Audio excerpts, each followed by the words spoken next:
Hello student, your SST teacher Anita ma'am welcomes you again in SST solution point with the same chapter resource and development. This is the part 2 of this chapter. In this chapter I will teach you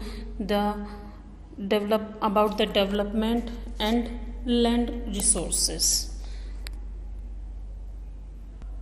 So student, we start the development of resources with this beautiful quote which is said by the Mahatma Gandhi. Mahatma Gandhi said that there is enough for everyone need and not for anybody greed. Means उनका कहने का मतलब ये है कि जो हमारे ये रिसोर्सेज हैं वो सबकी नीड के लिए हैं, ना कि किसी की ग्रीड के लिए. ये जो महात्मा गांधी का ये जो कोट दिया महात्मा गांधी ने, ये इसी तरफ इशारा कर रहा है कि रिसोर्स को कंजर्व करना चाहिए ज़्यादा से ज़्यादा. उनके ग्रीड, जो हम लालच में आके रिसोर्सेज का अननेसेसरी ओवर यूज़ करते हैं, हमें उस चीज़ को रोकना चाहिए. उनके अकॉर्डिंग रिसोर्स को कंजर्व करना बहुत इम्पोर्टेंट है. अगर हम इनको टाइमली कंजर्व नहीं करेंगे तो हम फ्यूचर की डिमांड को पूरा नहीं कर पाएंगे. इट मीन्स हम उसको सस्टेन नहीं कर पाएंगे. सस्टेनेबिलिटी यही कहती है कि रिसोर्सेज को वाइजली प्रेजेंट में यूज करो ताकि आप फ्यूचर की डिमांड को पूरा कर सको. ये सस्टेनेबल रिसोर्सेज क्या होते हैं? सस्टेनेबल डेवलपमेंट के जरिए ही कंजर्व किए जा सकते हैं, जिसमें हम फ्यूचर की डिमांड को ध्यान में रखते हुए रिसोर्सेज का यूज करते हैं. तो ये एक ऐसा टाइम आया था जिसमें ऑलमोस्ट सभी लीडर्स जो थे इस तरफ इनका रिसोर्स की तरफ ध्यान गया था, और महात्मा गांधी ने भी उसमें ये बात बोली थी कि रिसोर्सेज जो हैं वो किसी की सेल्फनेस को पूरा करने के लिए नहीं है, बट वो नीड को पूरा करने के लिए. अगर आप किसी सेल्फिशनेस में आके रिसोर्स को रेकलेसली यूज़ किए जा रहे हो तो वो चीज़ गलत है. वो चीज़ हार्म करेगी, वो डिप्लीशन करेगी हमारे रिसोर्सेज का. इसलिए ये कोट बहुत ही इम्पोर्टेंट है. अब आगे हम महात्मा गांधी की बात करें तो उनके आइडियाज़ जो रिसोर्स को कंजर्वेशन के लिए थे, ये आगे हैं. According to Gandhi ji same वही है, there is enough for everyone, यानी लोगों के लिए काफ़ी है, लेकिन नीड को पूरा करने के लिए काफ़ी है, लेकिन उनकी ग्रीड को पूरा करने के लिए नहीं, मीन्स लालच को पूरा करने के लिए नहीं. Greedy and selfish individual and the exploit nature of modern technology are the root cause of resources depletion. Gandhi ji के अकॉर्डिंग ग्रीडीनेस एंड सेल्फिशनेस, ये दो रीज़न के साथ साथ जो मॉडर्न टेक्नोलॉजी है वो भी एक रूट है जिससे रिसोर्सेज को ज़्यादा हार्म हो रहा है, यानी उनका एक्सेस यूज़ हो रहा है. क्योंकि जितनी मॉडर्न टेक्नोलॉजी आती जा रही है उतने ही नए नए डिज़ाइन बन रहे हैं. अगर आप एग्जांपल ले लें घर में सोफे का या बेड का, फर्नीचर का एग्जांपल, कितने मॉडर्न टेक्नोलॉजी लगा के अलग अलग तरह के फर्नीचर तैयार किए जाते हैं. हम पुराने वाले फर्नीचर से बोर होकर नए वाला चेंज करते हैं. यही ग्रीडीनेस है, यही सेल्फिशनेस है. इसको हमें काम करना चाहिए. आगे गांधी जी बोलते हैं, he was against the mass production and wanted to replace it with the production of masses. वो मास प्रोडक्शन के अगेंस्ट थे, यानी एक साथ बहुत सारा प्रोडक्शन तैयार कर देना, जिसकी ज़रूरत है या नहीं है उस चीज़ के बारे में सोचे बिना ही प्रोडक्शन बनाए जाना, वो उस चीज़ के अगेंस्ट थे. वो कहते थे कि प्रोडक्शन करो मासेस के लिए, यानी लोगों के लिए, यानी लोगों की नीड को पूरा करने के लिए प्रोडक्शन करो, ना कि ग्रीड को पूरा करने के लिए. तो स्टूडेंट, ये क्वेश्चन बहुत इंपॉर्टेंट है, गांधी जी के ऊपर कई बार आया हुआ है, तो आपको एटलीस्ट पता होना चाहिए गांधी जी क्या चाहते थे, किस तरह से वो इनको रिसोर्सेज को कंजर्व करना चाहते थे. नेक्स्ट है development of resources. Development of resources में आप क्या पढ़ेंगे? Development of resources essential for the future resource are limited in supply, क्योंकि ये सप्लाई में बहुत कम है और हमें इन तरीके, ये जो ऊपर ये जो दिए हुए हैं इनके सब डिवीज़न जो दिया हुआ है वो रिसोर्स के डेवलपमेंट से रिलेटेड पॉइंट हैं जो आपको आंसर में लिखने हैं. इसमें फर्स्ट हम पढ़ेंगे डिप्लीशन ऑफ रिसोर्सेज। जैसा कि हम देख रहे हैं resources day by day deplete होते जा रहे हैं, तो उनका कंजर्वेशन बहुत ज़रूरी है।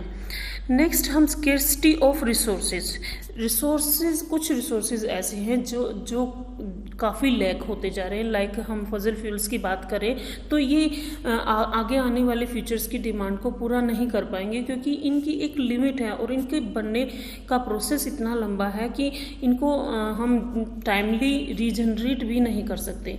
तो रिसोर्सेज की स्केर्सिटी को बचाने के लिए उनका कंजर्वेशन बहुत ज़रूरी है। Next ecological problem. अगर रिसोर्सेज हमारे डिप्लीशन हो जाएगा रिसोर्सेज का, तो हम अपने एनवायरनमेंट को प्रोटेक्ट नहीं कर पाएंगे। हमारा जो बैलेंस है एनवायरनमेंट में वो डिस्टर्ब हो जाएगा। एक हमारा बैलेंस होता है बायोलॉजिकल, यानी रिसोर्स हम पे डिपेंड होते हैं, हम रिसोर्स पे डिपेंड होते हैं। अगर हम एक ही रिसोर्सेज को बार बार यूज़ करते जाएंगे वो इन फ्यूचर में ख़त्म हो जाएगा। फिर उसके अगर ऑल्टरनेटिव नहीं मिले तो हमें प्रॉब्लम आ सकती है। नेक्स्ट अनइक्वल डिस्ट्रीब्यूशन, क्योंकि हमें पता है रिसोर्सेज का जो डिस्ट्रीब्यूशन है वो अनइक्वल है। यानी अगर हम बात करें जम्मू एंड कश्मीर, लेह लद्दाख, ठीक है, और या फिर हम दूसरी टाइप बात करें झारखंड, बिहार, उड़ीसा, ये एरियाज़ बहुत ज़्यादा रिच हैं मिनरल्स में, लेकिन लेह लद्दाख में कोई मिनरल्स नहीं है। राजस्थान में अगर हम बात करें तो उधर के मिनरल्स के टाइप अलग हैं। सो हम कह सकते हैं कि अलग अलग एरियाज़ अलग यानी डिस्ट्रीब्यूशन है अलग अलग एरियाज़ में। कुछ एरियाज़ रिच हैं, कुछ एरियाज़ इस मामले में पुअर है, यानी पुअर इन द सेंस वहाँ पे मिनरल्स की कमी है। तो इसलिए भी रिसोर्स का डेवलपमेंट बहुत ज़रूरी है। नेक्स्ट एक्सप्लॉयटेशन अभी गांधी जी की बातों से आपको लगा हुआ होगा कि रिसोर्स को एक्सप्लॉयट नहीं करना चाहिए, उनका यूज़ करना चाहिए जब उनकी नीड हो, लेकिन ये नहीं कि हम उसको एक्सेस यूज़ किए जा रहे हैं। फॉर एग्ज़ाम्पल अगर हमें बाज़ार तक जाना है, थोड़ी दूर तक जाना है, तो हम फटाक से गाड़ी निकालते हैं। ये एक्सप्लॉयटेशन है रिसोर्सेज का। जहाँ हम पैदल जा सकते हैं, जहाँ हम पब्लिक व्हीकल यूज़ कर सकते हैं, इको फ्रेंडली चीज़ों को यूज़ कर सकते हैं, हमें उन चीज़ों को प्रेफरेंस देना चाहिए, जिससे हम रिसोर्सेज के ओवर एक्सप्लॉयटेशन को रोक सकते हैं, और जो बहुत ज़रूरी भी है रोकना।